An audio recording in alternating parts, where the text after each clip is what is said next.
Coucou tout le monde, j'espère que vous allez bien. Je vous retrouve aujourd'hui pour une vidéo tuto. Nous allons réaliser une carte à l'aide de produits qui viennent de chez Action.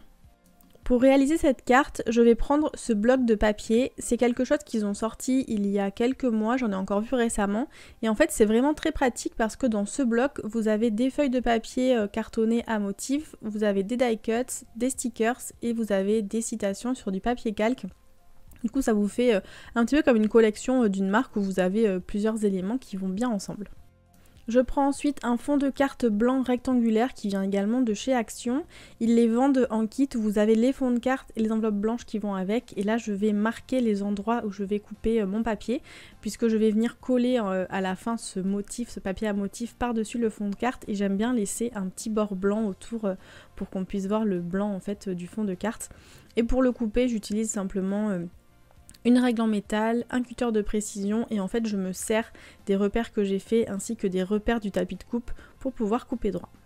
J'ai fait mes repères à l'œil nu donc je vérifie que ce soit bien ce que je voulais avoir comme rendu et je vais passer à la suite. Je reprends mon bloc et je vais venir détacher tous les die cuts qui représentent des motifs floraux, donc tout ce qui est feuilles et tout ce qui est fleurs, parce que je souhaite utiliser ces die cuts là pour la suite. Alors j'en découpe beaucoup plus que ce dont j'ai besoin réellement, mais je voulais avoir du choix parce que je ne savais pas vraiment sur lesquels j'allais partir avant de les mettre en position sur le fond de carte, comme vous verrez tout à l'heure.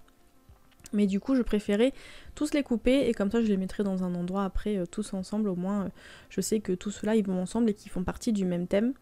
Donc là quand vous découpez il faut être quand même assez prudent parce qu'il y a des motifs, notamment ceux avec les tiges où il y a des feuilles. Les tiges sont assez fines et du coup c'est assez fragile, donc il faut bien faire attention et faire doucement pour ne pas tout déchirer. Après sinon c'est assez facile, c'est plutôt bien découpé donc il n'y a pas vraiment de mauvaises surprises.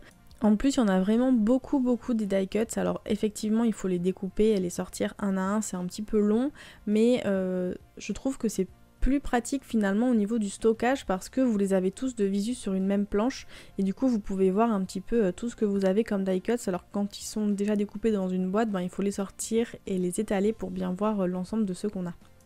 J'arrive pratiquement au bout, il ne reste plus que quelques fleurs à découper et vous voyez il m'en reste encore tout plein sur plein de thèmes. J'ai des plumes, j'ai des choses un petit peu ethniques avec des attrape-rêves et des choses comme ça. J'ai d'autres motifs qui sont un petit peu plus liés aux animaux de la forêt, enfin vraiment j'ai encore de quoi faire pas mal de cartes sur différents thèmes. Pour la décoration de la carte, je voulais partir sur un thème couronne végétale, donc avec des fleurs et des feuilles, c'est pour ça que j'ai découpé tous ces motifs. Et donc je commence par étaler en espèce de cercle, de rond, mes différents feuillages pour avoir la base de ma carte.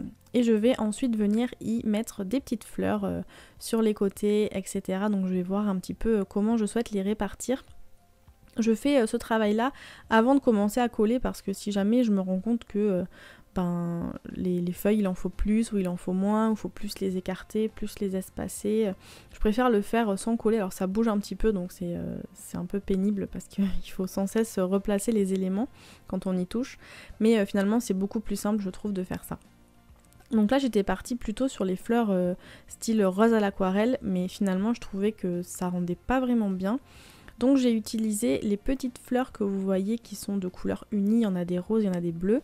Je trouvais que ça rendait beaucoup mieux comme ça, c'était beaucoup plus harmonieux, donc je suis partie sur celle-ci. Donc comme je vous disais, j'en ai découpé vraiment beaucoup trop, parce que en fait le fond de carte est assez petit, donc je ne peux pas non plus en mettre autant, tout simplement. Et je voulais mettre un message Happy Birthday à la base, parce que c'est une carte d'anniversaire. Cependant, je trouvais que le mot Happy Birthday qu'il y avait dans le bloc n'était pas très joli, donc j'ai préféré découper un autre die cut qui dit Dream On, qui était aussi dans le bloc, et finalement ça rend vraiment beaucoup mieux comme ça. Après je fais souvent des cartes d'anniversaire et j'ai du mal à noter Happy Birthday ou Joyeux anniversaire sur la carte, je sais pas, je trouve que ça rend pas très bien, donc je préfère mettre des messages un petit peu plus génériques et écrire à l'intérieur un mot d'anniversaire, je sais pas, je trouve que c'est mieux comme ça. Après chacun ses goûts, mais c'est vrai que les décorations d'anniversaire, j'en ai pas beaucoup parce que je suis pas hyper fan. Donc là je suis en train de coller les feuilles par rapport à la forme que j'ai décidé de leur donner avec de la colle liquide en stylo.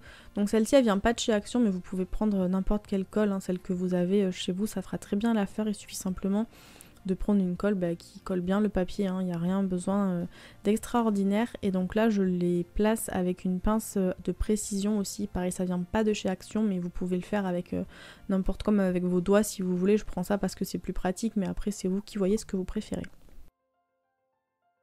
Je vais ensuite passer au collage des fleurs. Pour cela, je prends de la mousse 3D autocollante, c'est des petits carrés.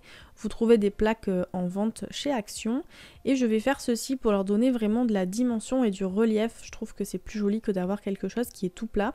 Donc là, c'est pareil, je les positionne pour voir comment je souhaite qu'elles s'intègrent dans cette petite couronne avec les feuilles qui sont déjà positionnées et le mot que je souhaite positionner au centre. Et une fois que j'aurai trouvé la disposition idéale, je vais toutes les coller une à une avec cette technique. Donc c'est vraiment un truc tout bête, c'est pas du tout cher ces petits carrés de mousse. Et je trouve que ça fait vraiment son effet quand on colle justement des die cuts. Ça permet de donner de la dimension et ça rend votre carte bien plus vivante. J'aime vraiment beaucoup le rendu de cette couronne de fleurs avec les petites fleurs, toutes les couleurs et les feuillages également dans des verres de différentes tonalités. Et j'aurais pu m'arrêter là mais je trouvais qu'il manquait vraiment un petit quelque chose. Du coup j'ai pris des demi-perles nacrées, pareil on en trouve assez souvent chez Action. Et je vais m'en servir pour les coller au centre de mes fleurs. Et franchement je trouve que c'est vraiment l'élément qui permettait de terminer cette décoration de carte. Il manquait juste ce petit détail en plus, ni plus ni moins et la carte est terminée. Donc pour les fleurs qui sont de couleur rose, j'ai pris des demi-perles nacrées qui sont dans un rose très très pâle. J'en ai pris des plus gros pour les grosses fleurs et des plus petits pour les petites fleurs du coup. Et pour les fleurs bleues, j'ai pris des demi-perles nacrées de couleur blanche. Je trouvais que c'était plus joli de mettre ça plutôt que de mettre le rose. Ça fait vraiment deux couleurs et deux fleurs qui ont bien des identités différentes. Je reprends ensuite mon fond de carte, je vérifie que l'ensemble me convienne et je vais pouvoir venir coller le tout ensemble. Pour cela, je prends le roller de colle de chez Action et en fait je me rends compte que j'aurais dû mettre mes perles nacrées après avoir collé ma carte sur le fond parce que avec le relief c'est un petit peu difficile d'appliquer la colle, bon rien d'extraordinaire et d'insurmontable mais j'aurais dû faire comme ça aurait été beaucoup plus simple. Du coup voilà ce que ça donne au niveau de la carte, je suis vraiment hyper contente du résultat, c'est super joli et du coup c'est vraiment très facile à faire comme vous avez pu le voir. Et je ne m'arrête pas ici puisque j'ai également décidé de décorer l'enveloppe. Donc je prends celle qui était fournie avec le fond de carte puisque les dimensions sont parfaites. Et je vais me servir du brush pen que j'ai trouvé chez Action, que je vous ai montré dans ma vidéo Haul Action du mois de mars. Et vraiment je vous disais qu'ils étaient très bien et je continue à le penser, je continue à m'en servir. Donc je vais simplement calligraphier le prénom de la personne à qui est destinée la carte. Donc je me suis entraînée avant, hein. Enfin j'ai pas fait ça comme ça du jour au lendemain, j'ai pratiqué pendant un petit moment parce que vous me demandez souvent comment je fais, etc. J'ai simplement écrit des mots, je me suis entraînée, au début c'était très moche, là ça commence à ressembler à quelque chose et puis je peux encore faire des progrès, donc si vous avez envie de vous lancer dans le lettering, il faut simplement vous entraîner et également j'ai testé plusieurs types de feutres parce que j'avais acheté des Crayolas, j'ai acheté des Tombow, enfin j'ai vraiment plusieurs marques parce qu'il faut tester en fait différentes choses. Je trouve que vous pouvez pas forcément vous comparer les uns avec les autres. J'ai vu plein de vidéos qui disaient de se servir des Crayolas Super Tips, que c'était hyper simple pour débuter, etc. Du coup je les ai achetés et je me suis rendu compte que finalement ça ne fonctionnait pas avec moi parce que je n'arrive pas à écrire avec, tout simplement je préfère les feutres qui ont vraiment une pointe pinceau plus longue. Après il faut vraiment vous entraîner, essayer, réessayer, etc. jusqu'à ce que vous y arriviez et que vous soyez contente du résultat que ça produit. Pour en revenir à mon enveloppe, donc j'ai fait du lettering avec le prénom de la personne. D'ailleurs, il faut que je continue à m'entraîner parce que c'est pas très droit. Et je colle des petits die cuts qui me restent sur le même thème que ceux de la carte. C'était plus pour utiliser les derniers dans ce thème-là qui me restaient. Et puis je trouve que c'est quand même plus joli d'avoir une enveloppe un petit peu décorée.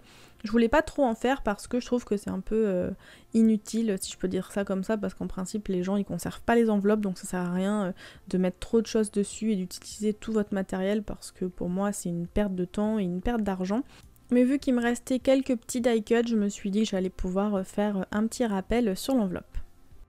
N'hésitez pas à me dire si ce genre de vidéo vous plaît, j'en avais déjà fait une où je faisais 3 modèles de cartes avec des produits de chez Action, parce que je sais que vous êtes nombreuses à vous fournir en matériel là-bas, donc si ça peut vous donner des idées, ça me fait vraiment très plaisir. En tout cas, moi j'aime vraiment beaucoup cette carte, je la trouve très jolie et j'espère qu'elle fera plaisir à la personne à qui je vais l'offrir. Sur ce, je vous laisse et je vous dis à très bientôt. Bye bye!